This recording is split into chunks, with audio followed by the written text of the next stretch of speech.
Sabe, quando a gente pensa em organizar a vida, o que vem à mente geralmente são aquelas agendas impecáveis, sabe? Tudo etiquetado, uma imagem de controle absoluto. Mas e se a verdadeira ordem não for algo que a gente possa ver, mas sim algo que a gente sente? É exatamente essa a provocação de Carl Jung. A ideia de que a organização mais potente, mais transformadora, não acontece do lado de fora. Ela é um processo silencioso, um alinhamento que vem de dentro. Olha só que interessante essa comparação. De um lado, a gente tem essa ordem que todo mundo vê e aplaude, né? A performance da produtividade, a busca constante por validação externa. Mas do outro lado, aí a coisa muda. É a ordem no sentido junguiano. É uma coerência que vem de dentro. Uma paz que não precisa de palco, não precisa de plateia, ela simplesmente é. Ou seja, uma é sobre parecer organizado e a outra é sobre ser integrado. Então, é exatamente aqui que a gente começa a aprofundar as coisas. A verdadeira organização, essa de que estamos falando, ela é silenciosa. É um trabalho de bastidor, sabe? Super sutil. É o alinhamento da nossa mente consciente com tudo aquilo que está lá no fundo, no nosso inconsciente. Não é algo para postar numa rede social. É uma experiência vivida, sentida a cada momento. Pensa só, uma vida desorganizada. Ela reflete o quê? Geralmente, uma mente caótica. Já uma vida que flui com ordem, ela revela uma psique integrada. A bagunça do lado de fora, a mesa, o quarto, a agenda, segundo Jung, isso é só um sintoma. É um reflexo de como as coisas estão por dentro. O trabalho de verdade, a organização real, acontece no silêncio, nesse mergulho para dentro de si.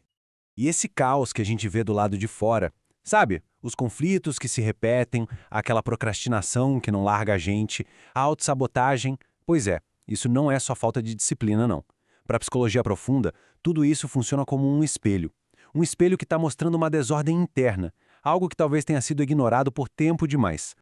E tem uma frase do Jung que nossa, ela é perfeita para isso. Ele diz, tudo o que não enfrentamos em nós mesmos, acabamos encontrando como destino. É forte, né? O que isso quer dizer? Quer dizer que aquilo que a gente varre para debaixo do tapete dentro da gente não some, de jeito nenhum. Aquilo se projeta no mundo e volta para nós como se fosse um evento do destino. E é aí que a gente começa a falar da sombra, essa parte nossa que age sem que a gente perceba e que muitas vezes comanda o show. Então, organizar a vida, por essa ótica, vira outra coisa, né? Vira um ato de individuação. Que nome é esse? É o processo de se tornar quem a pessoa realmente é, na sua essência. E claro, isso exige uma coragem imensa. A coragem de olhar para tudo que foi deixado de lado. Os medos, as contradições, até os talentos que a gente nem sabia que tinha. Resumindo então, individuação é sobre se tornar quem se é de verdade, não quem os outros esperam que a gente seja. É um compromisso radical com a verdade interna e não com a performance para a plateia. É ter a coragem de tirar as máscaras e seguir o próprio caminho com autenticidade, mesmo que isso vá contra o que todo mundo espera. Ok, até aqui a gente entendeu a teoria, o porquê da coisa toda, mas a pergunta que fica é: como é que a gente faz isso na prática? Como é que se cultiva essa tal ordem interior no meio da correria do dia a dia? É isso que a gente vai ver agora. Pensem como a maioria das pessoas começa o dia. Já pulando da cama para o celular, para o barulho, né? A proposta daqui é o exato oposto, um reinício matinal. Primeiro, encontrar um momento de quietude. Depois, ouvir o que se passa por dentro. E, por fim, estabelecer uma intenção para o dia. Esse ritual simples nos reconecta com o que o Jung chama de self, o nosso centro. Às vezes, 10 minutinhos são suficientes para alinhar o dia inteiro, de dentro para fora. Não é novidade para ninguém que a gente vive num bombardeio de informações, de distrações, e isso tem um custo alto. A gente acaba se desconectando de nós mesmos. A sabedoria interior, o self, não grita, sabe? Ele sussurra. Então, reduzir as distrações é um ato de proteção. É como se a cada notificação silenciada, a gente estivesse protegendo essa conexão com o inconsciente e abrindo espaço para ouvir esses sussurros. Isso nos leva a repensar o que é um ego fortalecido. Na visão de Jung, um ego forte não tem nada a ver com arrogância. Pelo contrário, é um centro de consciência que tem maturidade para estabelecer limites saudáveis. É saber dizer não com calma, para proteger o nosso espaço psíquico, para que esse processo de individuação possa acontecer. Colocar limites não é egoísmo, é na verdade uma necessidade. Isso leva a gente a outra pergunta, né? Por que será que acumulamos tanta coisa? E não digo só objetos, mas compromissos, hábitos. Muitas vezes, o supérfluo é a sombra disfarçada de necessidade. É um jeito de preencher um vazio, de evitar o desconforto de olhar para dentro. Então, questionar o que é realmente necessário é um ato de coragem. É como fazer uma limpeza para que o que é autêntico finalmente tenha espaço para respirar. Bom, e depois de tudo isso, a gente chega na parte talvez mais funda e também mais desafiadora dessa jornada: a reconciliação com a sombra.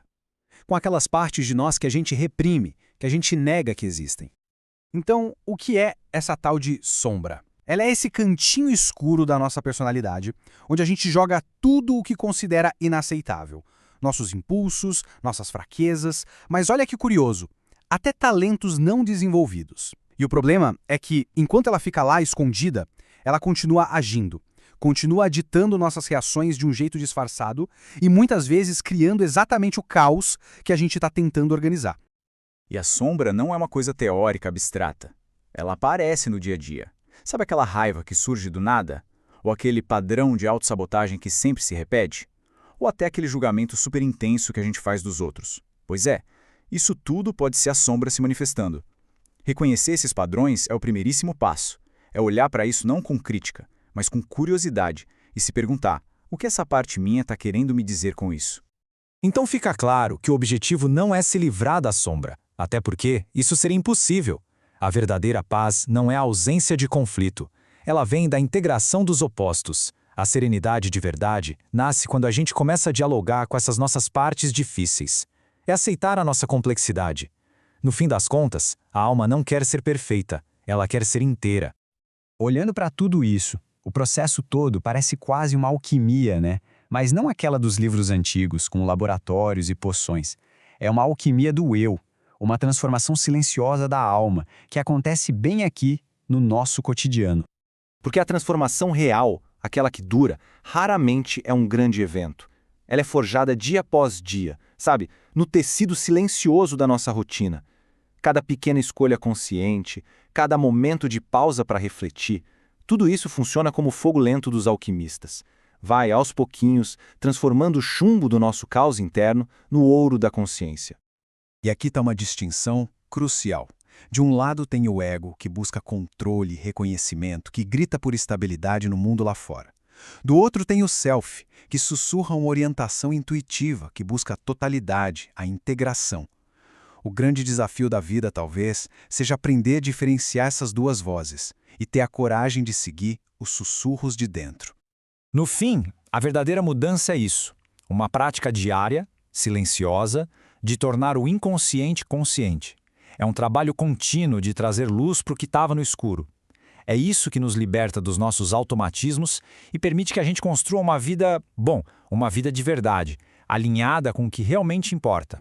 E para fechar, fica uma reflexão. Não sobre fazer planos mirabolantes, mas sobre dar um único e pequeno passo. Então, a pergunta que fica no ar é: qual promessa silenciosa se pode fazer a si mesmo hoje? Que pequeno gesto consciente pode ser o começo dessa alquimia interna? Porque a verdadeira mudança, ela não começa amanhã, ela começa agora, nesse instante de decisão.